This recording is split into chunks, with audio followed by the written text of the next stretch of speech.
Olá a todos, eu sou o professor Jonathan, professor de História.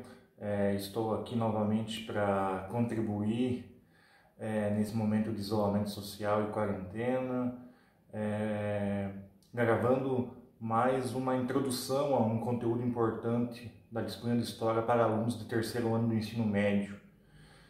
Já falamos sobre alguns temas bem interessantes aqui, como o período da Belle Époque, a Primeira Guerra Mundial, a Revolução Russa, e hoje a gente vai entrar num tema que normalmente é chamado como a Grande Crise de 1929, ou a Grande Depressão, né?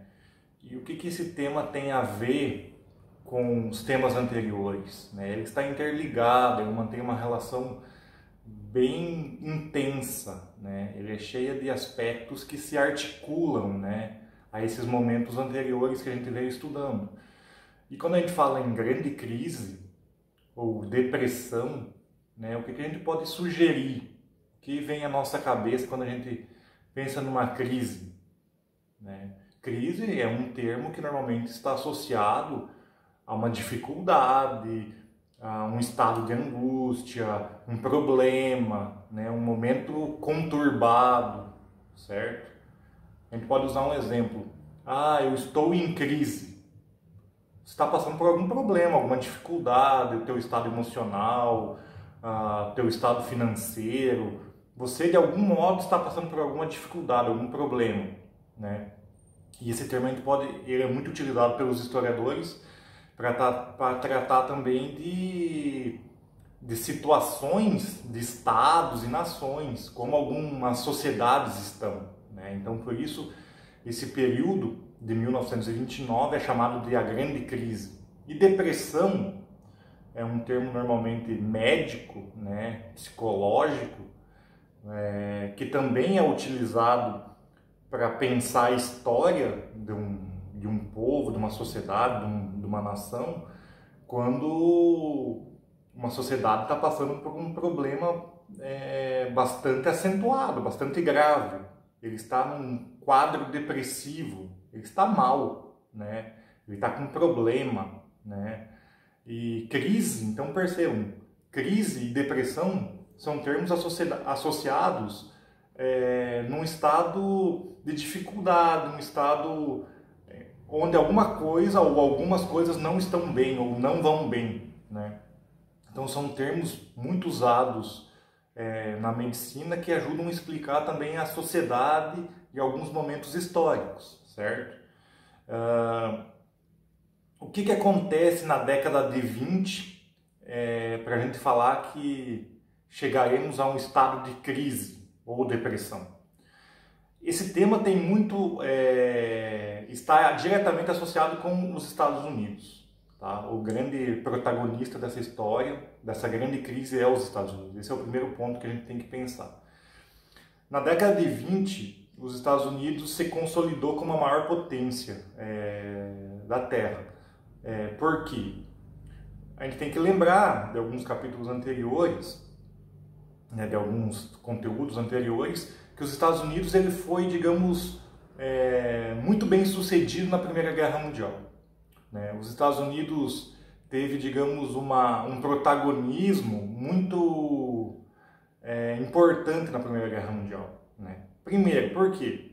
Ele entrou na metade da Segunda Guerra Mundial, ele não entrou no início da guerra, né? Então ele já entrou num momento em que muitas nações estavam cambaleantes, já estavam enfraquecidas, e ele entrou com toda a força nessa Primeira Guerra Mundial. Segundo, ele não teve o seu território diretamente invadido, ou seja, o território dos Estados Unidos no continente americano não foi invadido por tropas inimigas, não foi atacada, não foi invadida em nenhum momento. Ou seja, esse é um ponto positivo, ou seja, enquanto os países europeus, sobretudo, estavam se degladiando, brigando, se guerreando, se confrontando no seu próprio território, ou seja, alemães estavam guerreando dentro do território alemão, franceses, italianos, austro-húngaros estavam guerreando e protegendo o seu próprio território. Os Estados Unidos estava participando nesses territórios e não no seu, ou seja, ele estava ajudando a derrotar inimigos, mas o seu território estava protegido, intacto, né? Essa é uma grande vantagem.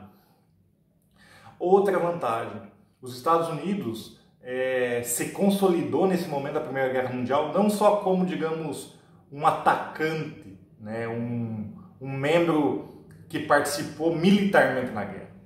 Ele contribuiu muito como grande fornecedor de matérias-primas, de manufaturas, de combustíveis e entre outra série de produtos para os seus aliados. Ou seja, enquanto a guerra estava acontecendo, os Estados Unidos estavam lucrando muito, porque ele estava fornecendo, vendendo uma série de produtos para os seus aliados, as nações amigas dele na Primeira Guerra. E a gente sabe que numa guerra, as nações estão agitadas, atacando, então eles demandam muitos produtos, né? E os Estados Unidos estava atuando então militarmente na guerra por um lado, mas comercialmente por outro. Ou seja, ele estava participando de dois modos principais, né? Militarmente e comercialmente, de modo econômico também. E esses dois aspectos amarrados transformaram os Estados Unidos na grande potência no pós-Primeira Guerra Mundial. Então acaba a guerra, os Estados Unidos é a nação que ascende, sobe como a grande potência daquele momento, né? Então os Estados Unidos, digamos, está num pedestal acima das outras nações. Por quê? A Rússia saiu da guerra para cuidar da sua revolução e ela estava muito fragilizada nesse momento pós-guerra, né? Com muitos conflitos internos. França, Inglaterra, Alemanha, que eram grandes nações europeias, estavam muito deterioradas, fragilizadas pelos confrontos da Primeira Guerra Mundial, certo? Então os Estados Unidos não tinha, digamos, muitos oponentes para bater de frente com ele nesse momento. Então ele se transforma na grande potência pós-guerra, certo? Nesse sentido, vejamos, a indústria norte-americana, estadunidense, ela começa a produzir cada vez mais. As indústrias de eletrodomésticos, farmacêuticas, de diversos itens, né, do mercado, os Estados Unidos começam a produzir cada vez mais. Por quê? Durante a guerra, quanto mais ele produzisse, mais ele venderia para os seus amigos, as suas nações amigas. Então os Estados Unidos produzia muito e vendia muito, né? E isso gerou um estado psicológico, digamos, na sociedade.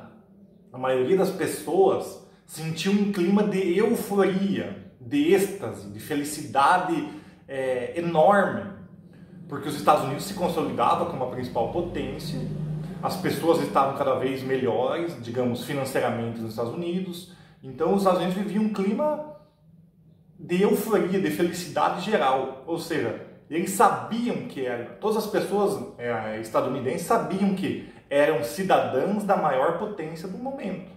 Então, isso gerava muita felicidade, e isso também gerava um sentimento de soberba.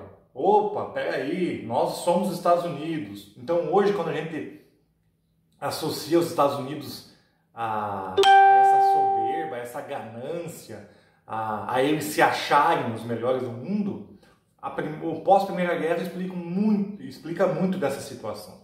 Porque os americanos, os estadunidenses, né, começaram a se sentir orgulhosos. Opa, peraí, nós somos da maior nação, da mais poderosa, da que ajudou a ganhar a Primeira Guerra, da que cresceu. E isso, então, estimulou a indústria a produzir cada vez mais. Eu estou falando de todos os itens que a gente possa imaginar. De carros a parafusos, sabe? De comida, combustível, tudo. E durante a Primeira Guerra, isso se justificava, porque todas as nações precisavam de combustível, precisavam de armas, medicamentos, tudo. Mas acabou a guerra. Mas esse estado de felicidade continuou nos Estados Unidos. E as indústrias não tiraram o pé do freio, continuaram a produzir cada vez mais, produzir cada vez mais. Mas espera aí, as nações europeias não pararam no tempo. Elas estavam fragilizadas? Estavam. Mas com o passar do tempo, elas foram se recuperando. Opa, espera aí, a França começou a recuperar, começou a fazer reformas na sua sociedade, começou a produzir, a aumentar a sua produção aos poucos, a Inglaterra, a Alemanha e assim por diante, sabe? E isso fez com que os países não precisassem e não dependessem tanto dos Estados Unidos quanto dependiam lá na Primeira Guerra Mundial. Mas os Estados Unidos continuou produzindo.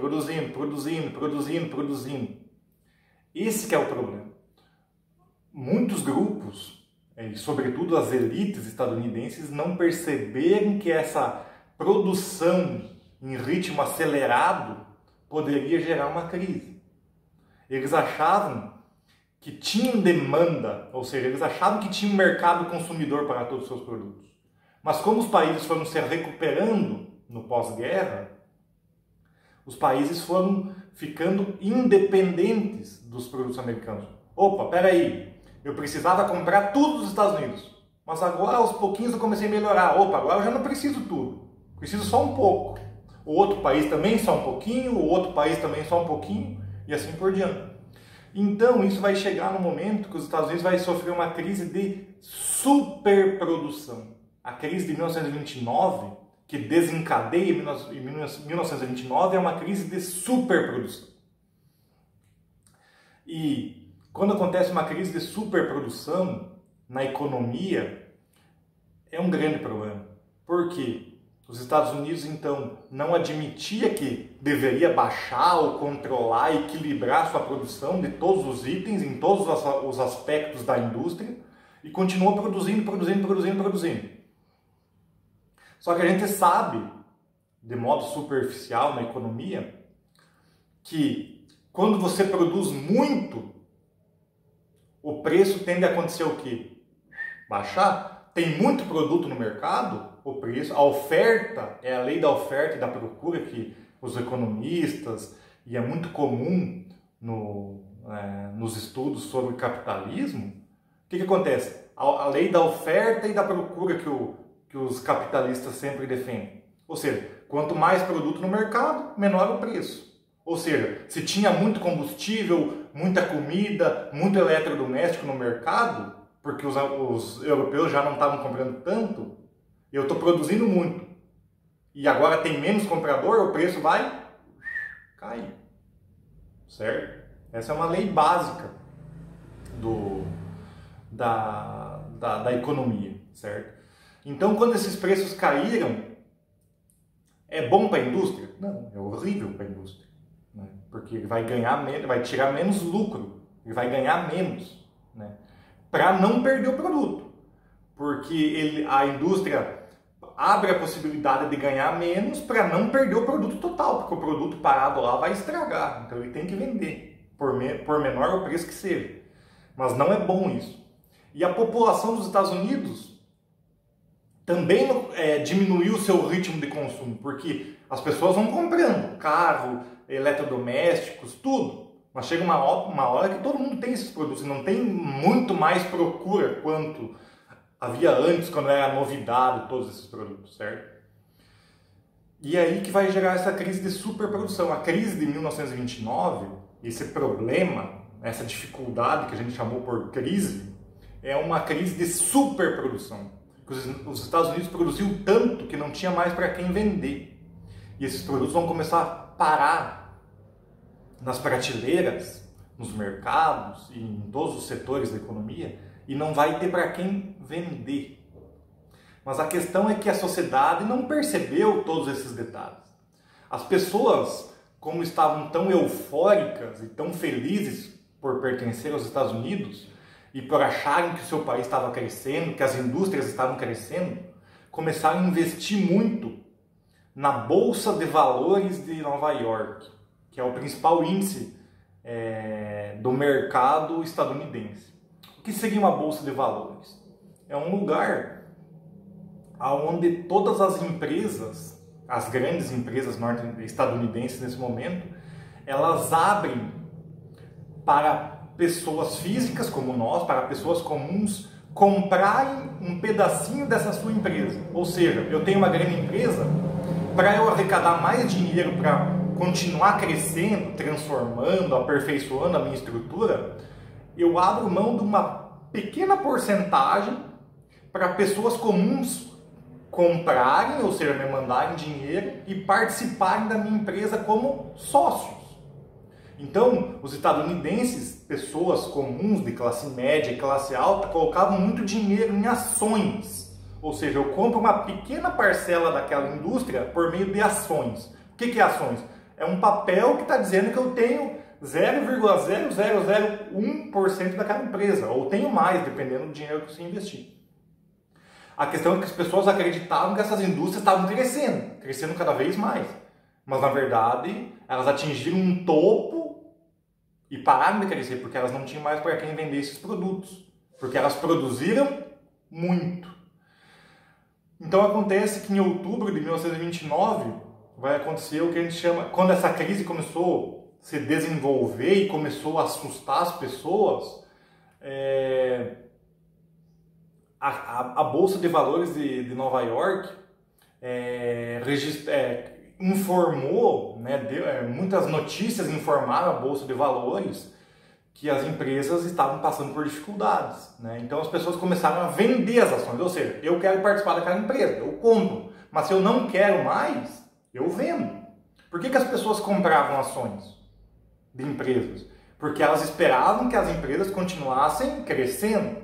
Mas como elas não continuaram crescendo, elas vendem. E no final de outubro de 1929, as pessoas começaram a ficar desesperadas que as empresas não estavam crescendo e começaram a vender as ações. Opa, meu Deus, eu quero sair. Essa empresa parou de crescer? Quero vender, quero vender, quero vender. E ela registrou muita venda de ações. Muita venda de ações. São, se eu não me engano, mais de 20 milhões de ações, se eu não me engano.